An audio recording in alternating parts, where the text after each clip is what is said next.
क्यों सेंसेक्स के गिरने पर या निफ्टी के गिरने पर पूरा मार्केट उसके साथ गिरना शुरू हो जाता है? ये क्यों सेंसेक्स के बढ़ने पर पूरा मार्केट बढ़ना शुरू हो जाता है?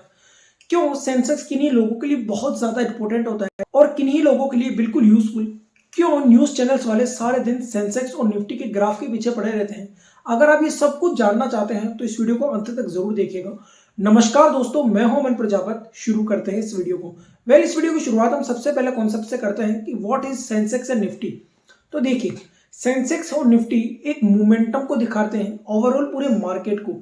इसे आप इस तरह से समझिए, मान लीजिए कि बहुत सारे लोग हैं और उनके कुछ लीडर्स हैं जो आगे उनको डायरेक्शन करने का काम करते हैं, लेकिन कभी कभी कुछ लोग उनके डायरेक्शन को फॉलो नहीं भी करते हैं। सेंसेक्स और निफ्टी भी चार्ट्स के रूप में पूरे मार्केट को लीड करते हैं और ये 70 से 80% बार सही भी होते हैं। यानी कि जब सेंसेक्स गिरता है तो ओवरऑल पूरा मार्केट भी इसके साथ गिरता है। पर कभी कभी यानी कि 20 से 30% बार ऐसा भी होता है कि सेंसेक्स और निफ्टी के गिरने पर मार्केट उसके उल्टा रेट करता है। लेकिन फिर भी सेंसेक्स और निफ्टी इंपॉर्टेंट है या नहीं, ये समझेंगे आज की इस वीडियो में। तो वास्तव में सेंसेक्स और निफ्टी क्या है, इनको समझने के लिए हमें दो चीजें समझनी होगी, बीएससी और एनएससी, जो कि दो एक्सचेंज है स्टॉक मार्केट के। बीएससी यानी कि बॉम्बे स्टॉक एक्सचेंज और एनएससी यानी कि नेशनल स्टॉक एक्सचेंज।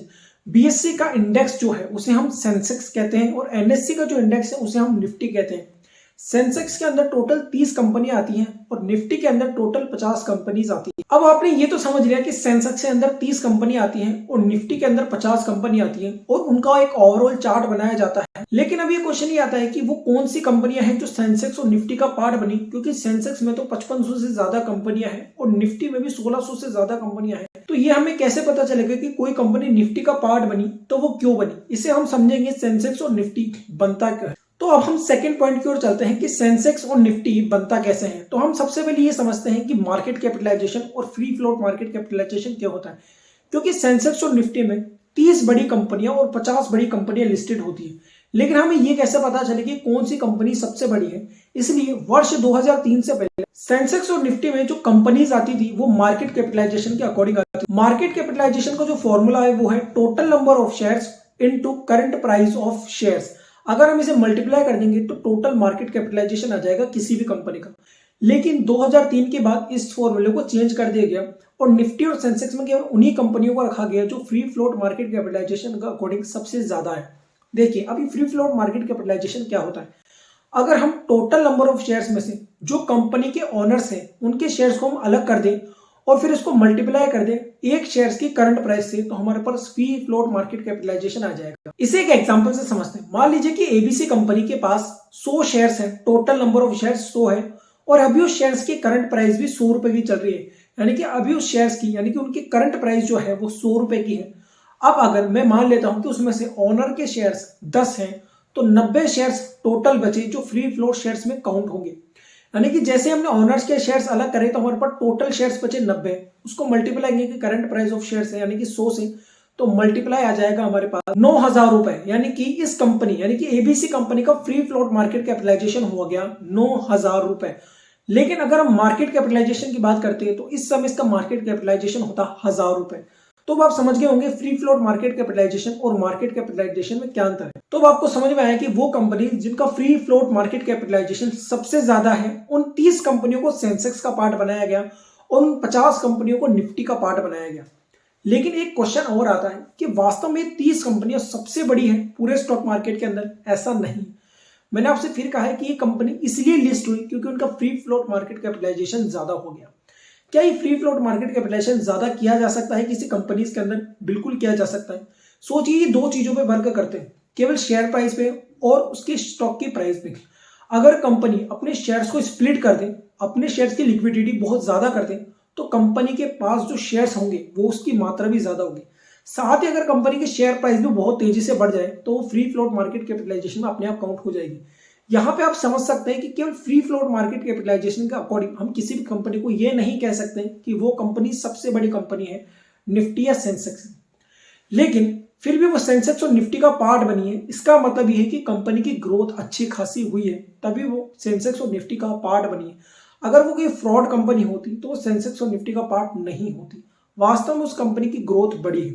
लेकिन अब क्वेश्चन ये आता है कि क्या सच में हमें ऐसी कंपनी में निवेश कर देना चाहिए आंख बंद करके, क्यों सेंसेक्स और निफ्टी का पार्ट बन चुकी है? ऐसा बिल्कुल नहीं है। देखिए वो निफ्टी और सेंसेक्स के अंदर तब काउंट हुई, यानी कि तब अंदर एंट्री ली उसने जब वो पहले से ही अच्छे खासी ग्रो हो चुकी थी। अब आप उसमें निवेश करेंगे तो अब हो सकता है आपको इतना ज्यादा रिटर्न ना मिले, लेकिन अगर आप ऐसी कंपनी को ढूंढ लें जो अब निफ्टी और सेंसेक्स का पार्ट बनने वाली है, तो आप उस कंपनी से बहुत अच्छा रिटर्न बना सकते हैं। अब हम इस वीडियो के सबसे बेस्ट कॉन्सेप्ट की ओर बढ़ते हैं कि सेंसेक्स और निफ्टी के गिरने पर पूरा मार्केट उसी की तरह रिएक्ट क्यों करता है। इसको अगर आपने समझ लिया और अगर आप ट्रेडिंग करते हैं स्टॉक मार्केट के अंदर, तो आप बहुत सारे कॉन्सेप्ट को आसानी से समझ सकते हैं। देखिए मैं आपसे एक सिंपल सा सवाल करता हूं, मान लीजिए कि ये कोई चढ़ाई है और आपको ऊपर जाना है, तो क्या आप नीचे की ओर उतरेंगे? बिल्कुल नहीं, आप ऊपर की ओर जाएंगे। तो क्या लगता है आपको स्टॉक मार्केट में इससे उलट हो सकता है? सोचिए जब पूरा मार्केट नीचे जा रहा हो तब तो कोई व्यक्ति ऊपर की बैट क्यों लगाना चाहेगा स्टॉक मार्केट के अंदर? इसे और गहराई में हम समझने का प्रयास करते हैं। देखिए स्टॉक मार्केट के अंदर बहुत सारे लोग, ज्यादातर लोग ट्रेडिंग करते हैं स्टॉक मार्केट के अंदर। इन्वेस्टिंग बहुत ही कम लोग करते हैं, यानी कि शेयर्स को होल्ड बहुत कम लोग करते हैं, ज्यादातर लोग ट्रेडिंग करते हैं। अब ट्रेडिंग का रूल ये होता है कि हमें किसी शेयर को आज ही हमें खरीदना होता है और उसे आज ही हमें बेचना होता है, यानी कि उस शेयर से आज ही हमें प्रॉफिट मिलेगा या उसी शेयर से हमें लॉस मिलेगा। तो देखिए जब पूरा मार्केट नीचे की ओर जा रहा हो तो कोई शेयर यानी कि कोई व्यक्ति शेयर्स को ऊपर की ओर क्यों खरीदना चाहेगा? वो चाहेगा कि मैं उसको और गिराऊं, यानी कि उस शेयर्स पे मैं नीचे की ओर दाव लगाऊं और जैसे उस शेयर का प्राइस और नीचे जाए मैं शेयर्स को बाय करके बहुत अच्छा पैसा बना लूं। इसी तरह जब शेयर्स ऊपर की ओर बढ़ते हैं, यानी कि सेंसेक्स और निफ्टी का चार्ट ऊपर की ओर बढ़ता है, तो कोई व्यक्ति क्यों चाहेगा कि वो नीचे की ओर बैट लगाए, बल्कि वो चाहेगा कि मैं ऊपर की ओर बैट लगाऊं और जैसे ही शेयर का प्राइस और ज्यादा बढ़ जाए तो मैं वहां से प्रॉफिट निकालकर बाहर आ जाऊं। और ऐसा ही स्टॉक मार्केट में होता है। अगर सेंसेक्स नीचे की ओर गिरता है तो सारे ट्रेडर्स नीचे की ओर ही बैट लगाते हैं ताकि उन्हें और प्रॉफिट हो। इसी तरह जब पूरा मार्केट नीचे की ओर बैट लगाता चलता है तो सारे शेयर्स उसके साथ साथ गिरना शुरू हो जाते हैं। इसी तरह ही जब शेयर मार्केट में सेंसेक्स और निफ्टी का चार्ट ऊपर की ओर बढ़ने लगता है तो सभी लोग ऊपर की ओर बैट लगाना शुरू करते हैं और यही कारण है कि सेंसेक्स और निफ्टी के साथ साथ सारे शेयर्स ऊपर की ओर बढ़ना शुरू हो जाते हैं। हाल ही में आपने देखा होगा कि सेंसेक्स 2-2.5% के नीचे एक दिन में गिर गया था, तब उसके साथ पूरा मार्केट नीचे गिरना शुरू हो गया था।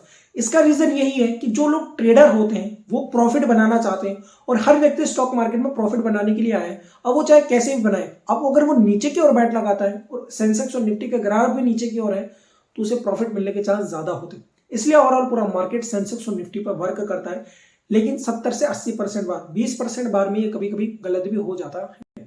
अब हम नेक्स्ट पॉइंट की ओर बढ़ते हैं कि किन लोगों के लिए सेंसेक्स और निफ्टी बहुत ज्यादा इंपॉर्टेंट है समझना और पढ़ना उसके चार्ट को, और किन लोगों के लिए बिल्कुल ही यूजलेस है।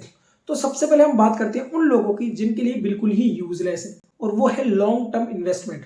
कोई भी व्यक्ति जो स्टॉक मार्केट में लॉन्ग रन के लिए निवेश कर रहा है वो जानता है कि आने वाले सालों में इंडिया की इकोनॉमी बढ़ेगी, और इंडिया की इकोनॉमी बढ़ने का मतलब है कि सेंसेक्स और निफ्टी का चार्ट बढ़ेगा।